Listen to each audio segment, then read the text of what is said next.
राजस्थान में 14 अगस्त से विधानसभा सत्र शुरू होना है और इसके लिए दोनों ही पार्टियों कांग्रेस और बीजेपी ने अपने विधायकों को गोलबंद करना शुरू कर दिया है। राजस्थान के मुख्यमंत्री अशोक गहलोत आज जैसलमेर में हैं, जहां वो विधानसभा सत्र शुरू होने से पहले पार्टी के वरिष्ठ नेताओं के साथ रणनीति तैयार करेंगे। इस बैठक में राष्ट्रीय संगठन महामंत्री केसी वेणुगोपाल, प्रदेश प्रभारी अविनाश पांडे, पूर्व केंद्रीय मंत्री अजय माकन भी मौजूद रहेंगे। इसके बाद रात 8 बजे विधायकों के साथ बैठक होगी अशोक गहलोत की। कांग्रेस के सभी विधायकों को जैसलमेर में रखा गया है, ये सोचते हुए कि कहीं उन पर किसी तरह का कोई दबाव न बनाया जाए। इस बैठक में बीटीपी और निर्दलीय विधायक भी शामिल होंगे। गहलोत ने विधानसभा सत्र से पहले अपने सभी विधायकों को चिट्ठी भी लिखी है और उन्हें सच्चाई के साथ खड़े रहने को कहा है। तो राजस्थान में जैसे जैसे विधानसभा सत्र की तारीख करीब आ रही है, राजनीतिक हलचल बढ़ रही है। राज्य के कांग्रेस विधायक कई दिनों से जैसलमेर के रिजॉर्ट में हैं और बीजेपी ने भी अपने विधायकों को गोलबंद करना शुरू कर दिया है। राज्य के बाहर वो भेज रही है। राजस्थान बीजेपी के 6 विधायक सोमनाथ पहुंच गए हैं। इन विधायकों का आरोप है कि गहलोत सरकार उन पर 14 तारीख से शुरू होने वाले विधानसभा सत्र में कांग्रेस के पक्ष में वोट डालने का दबाव बना रही है। अब तक 20 विधायकों के राजस्थान से गुजरात भेजे जाने की खबर है। सोमनाथ से पहले पोरबंदर पहुंचे बीजेपी के विधायक निर्मल कुमावत ने आरोप लगाया था कि गहलोत सरकार उन्हें मानसिक तौर पर परेशान कर रही है।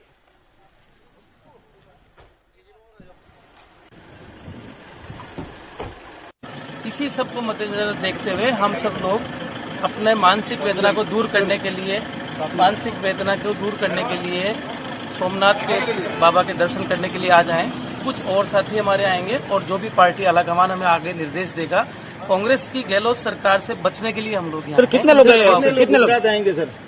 अभी मेरे को जो जानकारी इसकी ज्यादा नहीं है। हम 6 लोग अभी आए हैं और भी साथी हमारे आएंगे, क्योंकि सरकार हम पे लगातार दबाव बना रही है सबको कि कांग्रेस के साथ वोट करें। इसलिए सब लोग हम अपोजिशन में हैं। हमारा कुनबा हमारा बचाना हमारा काम है। हम लोग हमारा जो भी पार्टी आलाकमान फैसला करेगी हम उसको। सर कितने दिन रुकने वाला इधर? अभी 14 तारीख तक विधानसभा सेशन शुरू होगा। निश्चित तौर पे हम 1-2 दिन में हमारा दर्शन करके और वापस निकलेंगे। जी देखिए, बिल्कुल जो सियासी घटनाक्रम है, जो सियासत है राजस्थान में, वो अब गरमा रही है। क्योंकि पहले तो कांग्रेस के विधायक ही बाड़ेबंदी में थे, लेकिन अब जो बीजेपी के विधायक है उनकी भी बाड़ेबंदी हो रही है और उन्हें गुजरात ले जाया जा रहा है। तो हम देख रहे हैं कि किस तरह से जो विधायक हैं उनको गुजरात ले जा रहे हैं। 6 विधायक गुजरात पहुंच चुके हैं, 12 और की जाने की खबर है। और इस बीच में जो पूर्व मुख्यमंत्री है वसुंधरा राजे, जो अब तक इस पूरे मामले में ज़्यादा कुछ बोली नहीं है, उनका वहाँ पर दिल्ली में लगातार दौरा जारी है।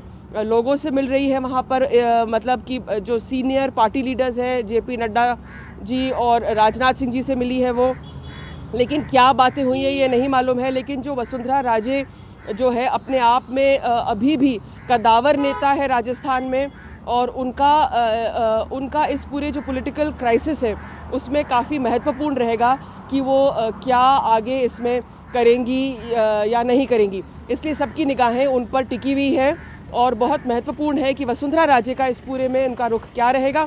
ऐसे में जो 14 की असेंबली सेशन है, जाहिर है सब लोग मान के चल रहे हैं कि 14 तारीख को गहलोत सरकार जो है फ्लोर टेस्ट कराने के लिए इच्छुक रहेगी।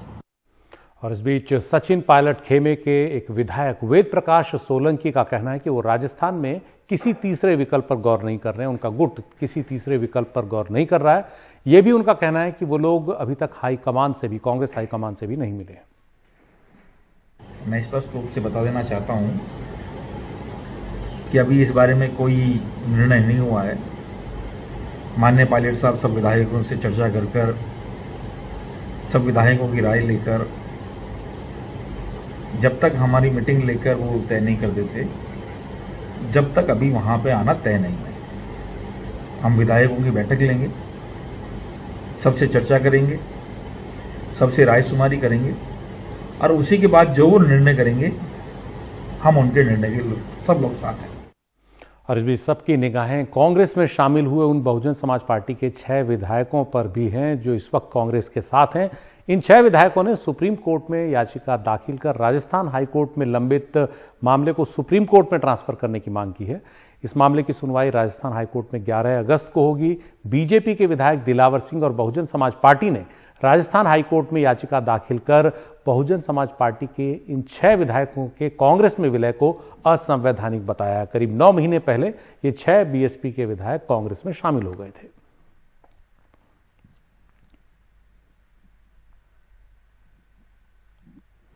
तो राजस्थान की सियासत लगातार और दिलचस्प हो रही है। जैसे जैसे विधानसभा सत्र करीब आ रहा है, राजस्थान के डीजीपी भूपिंदर सिंह ने विधायकों की फोन टैपिंग के मामले को लेकर अब जांच के आदेश दे दिए हैं। उन्होंने कहा है कि राजस्थान पुलिस की किसी यूनिट ने पहले या अब किसी एमएलए का फोन टैप नहीं किया है। सोशल मीडिया पर यह खबर वायरल हो गई थी कि जैसलमेर में रह रहे कांग्रेस के विधायकों के फोन टैप किए जा रहे हैं। डीजीपी ने लोगों से भी अपील की है कि वो अफवाह न फैलाएं, अफवाहों से दूर रहें। मुख्यमंत्री अशोक गहलोत अपने समर्थक कांग्रेसी विधायकों को जैसलमेर के एक मशहूर रिजॉर्ट में उन्होंने ठहराया हुआ है और कांग्रेस ने बीजेपी पर आरोप लगाया है कि वो विधायकों की खरीद फरोख्त की कोशिश कर रही है।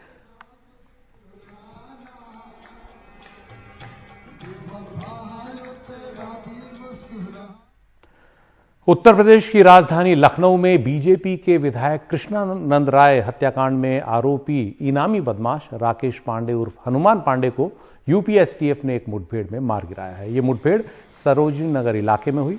हनुमान पांडे पर 1 लाख रुपए का इनाम था। वो मुख्तार अंसारी और मुन्ना बजरंगी का करीबी बताया जा रहा है। मुन्ना बजरंगी की हत्या के बाद राकेश पांडे मुख्तार अंसारी गैंग का बड़ा शूटर बन गया था। मऊ के गोपालगंज का रहने वाला हनुमान पांडे कई बड़ी आपराधिक वारदात में शामिल रहा है।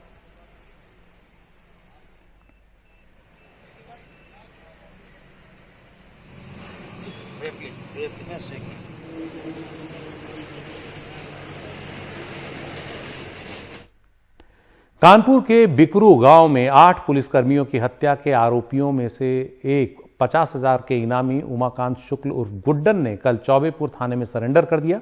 गुड्डन, उसकी पत्नी और बेटी गले में तख्ती लटकाकर थाने पहुंचे थे। पुलिस अब उससे पूछताछ कर रही है। गले में लगी तख्ती पर उन्होंने अपना नाम और विकास दुबे के साथ बिकरू कांड में शामिल होने की बात लिखी थी। साथ ही यह भी लिखा था कि बिकरू कांड को लेकर उन्हें बड़ी आत्मग्लानि है, उनकी जान की रक्षा की जाए। इस मामले के मुख्य आरोपी विकास दुबे को एसटीएफ ने 10 जुलाई को मुठभेड़ में मार गिराया था, जब उसे उज्जैन से कानपुर लाया जा रहा था और पुलिस ने बताया कि गाड़ी पलटी उस दौरान और तब उसने भागने की कोशिश की थी और इस दौरान पुलिस ने मुठभेड़ में मार गिराया था विकास दुबे को।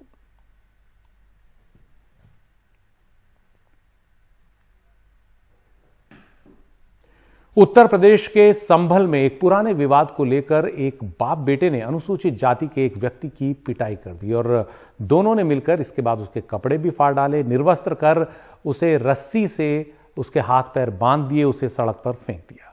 यह घटना शुक्रवार सुबह की है। रास्ते से गुजर रहे कुछ लोगों ने इसका वीडियो बना लिया और वीडियो जब वायरल हुआ तो पुलिस ने घटना का संज्ञान लिया। पुलिस ने आरोपियों के खिलाफ केस दर्ज कर लिया है और दोनों पिता पुत्र को गिरफ्तार कर लिया है जो इस मामले में आरोपी हैं इस व्यक्ति को मारने पीटने के और उसे निर्वस्त्र घुमाने के। जम्मू कश्मीर के बड़गाम के ओमपोरा इलाके में आतंकियों ने सुबह सुबह बीजेपी के कार्यकर्ता अब्दुल हमीद को गोली मार दी। खबर के मुताबिक आतंकियों ने घर में घुसकर उन्हें गोली मारी और फरार हो गए। इस घटना की जानकारी मिलने पर पुलिस ने इलाके को घेर लिया। आतंकियों की तलाश चल रही है। अब्दुल हमीद बड़गाम जिले में बीजेपी की ओबीसी इकाई के जिला अध्यक्ष हैं। उनका अस्पताल में इलाज चल रहा है। उनकी हालत गंभीर बनी हुई है।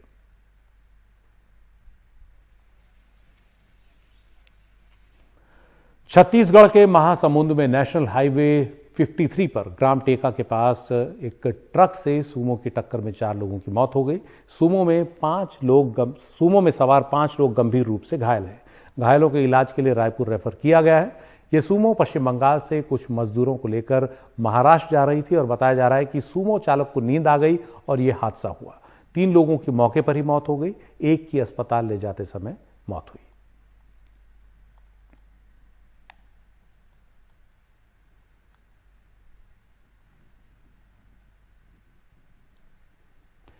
छत्तीसगढ़ हाईकोर्ट के एक जज जस्टिस गौतम चौरसिया के बेटे श्रेयांश चौरसिया की एक सड़क दुर्घटना में मौत हो गई। सूत्रों के मुताबिक श्रेयांश अपनी गाड़ी में पेट्रोल भरवाने गया था जब एक ट्रेलर ट्रक ने उसकी गाड़ी में टक्कर मार दी। उसे फौरन अस्पताल पहुंचाया गया लेकिन अस्पताल में उसे मृत घोषित कर दिया गया।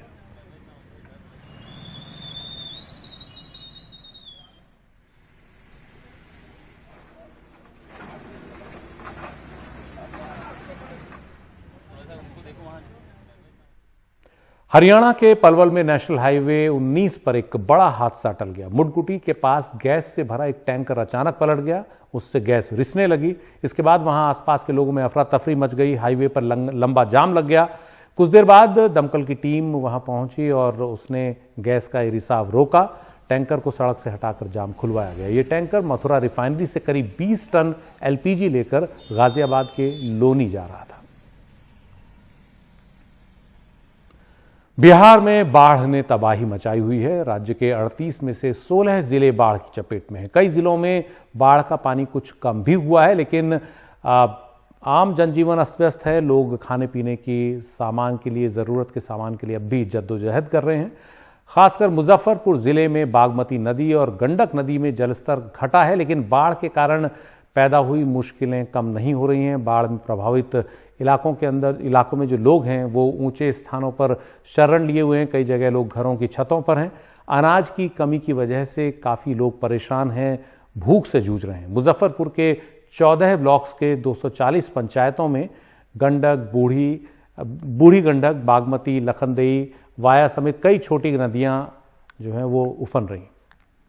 मुजफ्फरपुर जिले के बंदरा प्रखंड के भी कई गांव बागमती नदी के उफान की वजह से बाढ़ में डूबे हुए हैं। संपर्क उनका टूट गया है बाकी जगहों से, और पानी सड़कों पर भी है, घरों के अंदर भी है। परेशान हाल लोगों ने सरकारी मदद न मिलने की शिकायतें भी की हैं। उन्होंने कहा है कि उन्होंने 1-2 दिन तक तो उन तक खाना पहुंचाया गया, पानी पहुंचाया गया, लेकिन उसके बाद से सरकारी मदद नहीं मिल रही।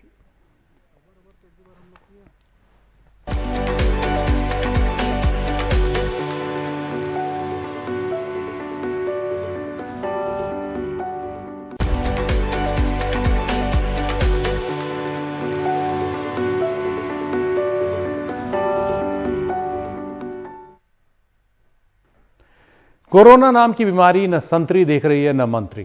गृह मंत्री अमित शाह अब नेगेटिव पाए गए हैं। उनकी जो कोरोना रिपोर्ट आई है उसमें नेगेटिव पाए गए हैं। 2 अगस्त को पॉजिटिव पाए जाने के बाद वो एक अस्पताल में दाखिल हुए थे। उधर केंद्रीय मंत्री अर्जुन मेघवाल अब कोरोना पॉजिटिव पाए गए हैं। दिल्ली के एम्स में उनका इलाज चल रहा है। उन्होंने खुद ट्वीट कर इसकी जानकारी दी। मेघवाल ज्यादा इसलिए भी चर्चा में है कि पिछले दिनों उन्होंने एक वीडियो सोशल मीडिया पर काफी वायरल किया था, जो आप देख रहे हैं। इसमें एक पापड़ का प्रचार करते हुए वो दावा कर रहे थे कि इसको खाने से कोरोना से बच सकते हैं। निश्चित ही मंत्री जी ने खाया होगा, लेकिन साबित हुआ कि नहीं बच सकते। मेघवाल से पहले केंद्रीय गृह मंत्री अमित शाह, पेट्रोलियम मंत्री धर्मेंद्र प्रधान भी कोरोना पॉजिटिव हो चुके हैं। अमित शाह की रिपोर्ट अब नेगेटिव आई है।